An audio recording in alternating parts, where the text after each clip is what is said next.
评书is not actually storytelling. It's not accurate. Storytelling just tell the story.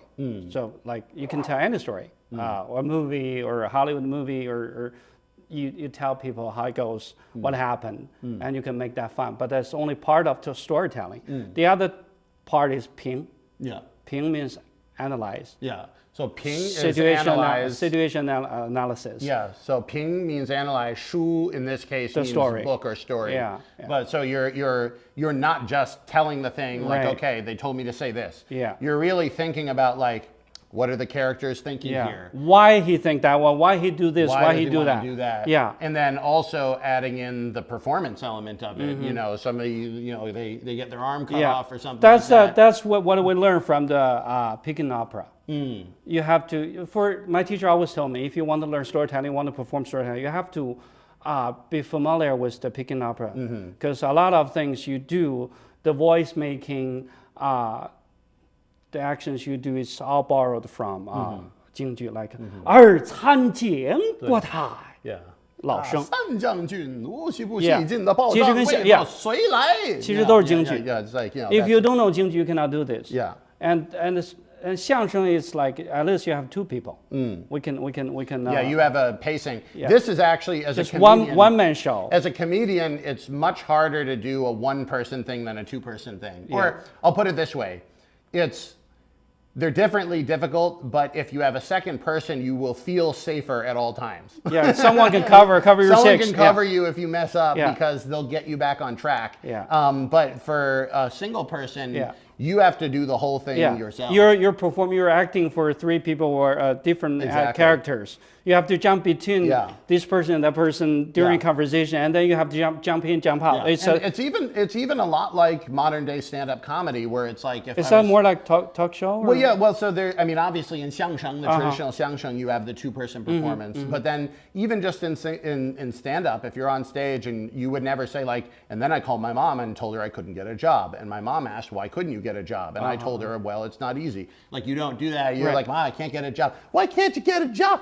Look, it's not easy. You know, you're acting jump between the characters, back and forth, and back to a narrator. So like, and then I told her, well, this is over. You know. So I guess that's the storytelling. You have to between the narrators and different characters. And this is one of actually my big areas in which I think Chinese stand-up comedy still has a lot of growth left. Is that it's coming from a lot of people who are thinking of this as like, oh, 我要写段子. Like, I want to write the jokes, as opposed to, for instance, if more Pingshu actors did stand-up, which I'd love to see. If you're a Pingshu performer in China and you have not started doing stand-up, you should definitely try.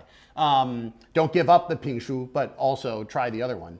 I want to try. You should try. Well, we'll teach you. We get you sure. on stage. Yeah. We don't know the ticket time yet, but Henry's going to try some stand-up, and you should go and watch. Because I think, after you said, I think the concept is the same thing. Yeah, I think because you're between a narrator and the actors and the characters. Storytelling, pacing. I think the biggest difference between, say, stand-up and Pingshu is that your viewpoint along that world maybe has to be hidden a little bit more. Like you mean startup in Pingshu, because in a stand-up, you want to tell people the way you look at the world. You like, I've chosen this topic because I want to talk about this.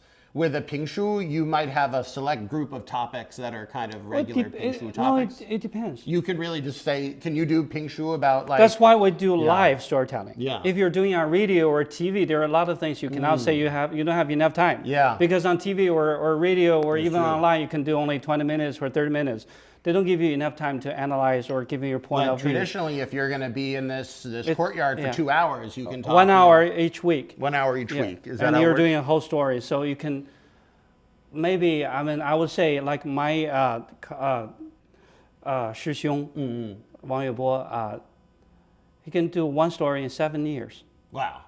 So he will tell the same he will story add a lot of things, even jokes or anything. Nothing seems not related to the story episode itself. But if you listen every week, it comes back. So I would say he divided like maybe an hour performance of storytelling. There are sometimes only 10 minutes.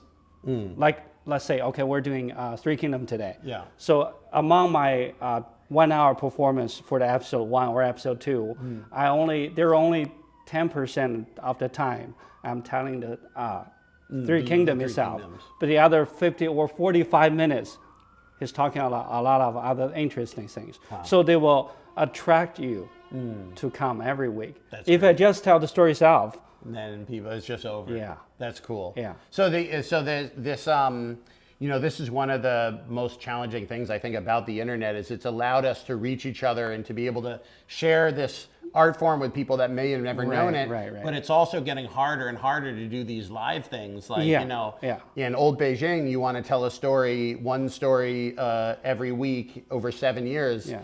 Like, you know, now in Beijing, you know, you start a story 7 years later, the place is out of business. Like, you know, like the change in society is so fast. But that's why the Pingshu still stay alive. That's not much other forms of art can do that. So we're one of the few things we can keep doing. And Pingshu is like, you can really do it anywhere. Like you can perform in any public place, right? You know, do you need a very specific theater setting in order to do? No, but there are certain things we cannot do for the empire. Like we don't do in restaurants. Okay. We don't do in bars. Why not? Because it doesn't, according to my teacher, it didn't respect the actor itself. Because if I'm performing here and you're eating a steak or burger, that you would need the attention of the audience. I'm not begging for your exactly. tickets. Yeah. And then if you do it in a pub or bar, they're drinking, they can be out of control or anything. Other thing is in tea house, we sell tea, we sell drinks, we sell snacks. We never sell alcoholic. Yeah. And if we sense anyone have drink alcohol, we don't allow them to come in for the performance. So this is the exact opposite of the American business model, which is the ticket's free and there's a 2-drink minimum. Right. So I always thought that was crazy. And when you go to China, I tried to explain to people, like I ran a comedy club in Beijing in the Hutongs. And we tried originally of doing this drink minimum, and Chinese people are like, gosh, like, what is this? Like, well, you know, they might finish your first drink and go. Yeah. That was like, it didn't work. It didn't work. Yeah. But I think that the environment of the performance is obviously very important. And it's nice though to be able to bring the art with you. Right. You know, like if you are a drummer, you need a drum set. Right, you know, exactly. You know, but if you're a storyteller, even a xiangsheng performer, you need to have a partner. Yeah. But to be able to bring the art with you, it feels really good as a performer. You have to enjoy. You have to enjoy it. Yeah. You have to enjoy it. Once you enjoy it, you cannot stop doing that. Yeah, exactly. And So you're like acting yourself.